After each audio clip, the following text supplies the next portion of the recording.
Seja muito bem-vindo ao estudo dessa terça-feira da lição dos jovens. O tema de hoje, quem é Israel? Bom, quem é que faz parte de Israel? Naquela época, até hoje, de certa forma, é quem nasce em Israel, é quem tem um sangue judeu. E Paulo olha e fala assim, olha, tudo bem, isso aí pode ter a ver com sangue. Agora, quando a gente olha para a salvação, aí tem uma coisa chamada Israel espiritual. O povo de Israel surgiu da promessa que Deus tinha feito para Abraão. Só que, quando a gente olha para Abraão, por exemplo, a gente vê claramente que não foram todos que nasceram dele que foram filhos da promessa. Então não era o fato de ser filhos de Abraão, mas tem a ver com a soberania de Deus, em Deus dar a bênção. Aí vem uma questão muito interessante que algumas pessoas ficam se perdendo nisso, né? Mas vem cá, mas Deus ele pode escolher aquele que vai abençoar e aquele que não vai abençoar? Eu quero dizer para você de que eu não tenho, assim, todas as respostas para essa questão. Será que Deus abençoa um, mas ele não abençoa o outro? O fato é o seguinte, é que quando Jó começou a questionar a Deus sobre por que Deus fazia o que fazia como fazia, Deus olhou para ele e falou assim, ô Jó, você está pensando que você está falando com quem, rapaz? Você não consegue nem entender como é que as coisas foram formadas, você vai querer agora dar pitaco em como eu devo ser Deus? Então, vamos tentar entender de que algumas coisas da área espiritual a gente tem que aceitar pela fé. E outras a gente tem que entender de que nós não sabemos. E o fato de eu chegar à conclusão de que eu não entendo tudo, demonstra quem eu sou e demonstra quem é Deus.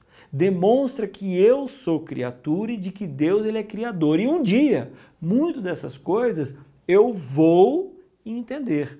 E outras eu não sei. De repente tem mistérios tão profundos que nem mesmo a eternidade nós vamos conseguir entender com a nossa mente finita. O fato é que é o seguinte, tem por que eu reclamar pelo fato de Deus ter misericórdia pelos outros além de mim? É a pergunta que está trazendo aqui. Porque os judeus estavam meio bravinhos, sabe como é que é? Não, eu quero ser exclusivo, eu estou meio bravo porque Deus está aceitando os outros. E aí tem uma questão interessante. Nós, como filhos de Deus, somos exclusivos por sermos inclusivos. Não é uma patotinha fechada por uma porta dos escolhidos em que ninguém mais entra, não. Nós somos exclusivos para tornarmos o nosso local inclusivo dos outros. E tem um texto muito legal em Romanos capítulo 9, versículo 14, que diz assim, que diremos, pois? A injustiça da parte de Deus? Gente, de modo nenhum, pois ele diz a Moisés, terei misericórdia de quem me aprouver ter misericórdia. E nesse texto pode dar a impressão que Deus tem misericórdia de um e não tem do outro, mas na verdade Deus está dizendo, eu não tenho misericórdia de uma igreja, eu não tenho misericórdia de uma denominação, eu não tenho misericórdia de uma nação, eu tenho misericórdia de todos.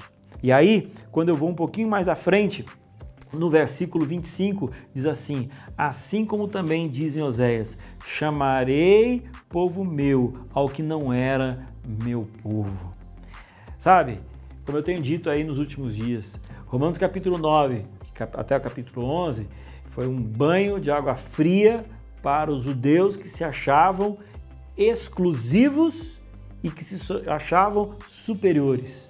Agora, para os outros, foi uma boa nova. Será que de vez em quando a gente não pensa um pouquinho sobre isso? Será que às vezes a gente não acha que por termos a denominação A, B ou C e nos sentimos o povo de Deus, não nos sentimos superiores aos outros?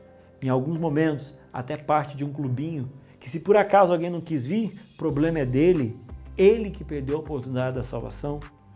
Sabe, o Senhor Jesus Cristo quer salvar a todos e Ele quer com certeza contar com você, para que se você teve acesso à mensagem dele, você possa levar essa misericórdia, essa paz para o máximo de pessoas possíveis.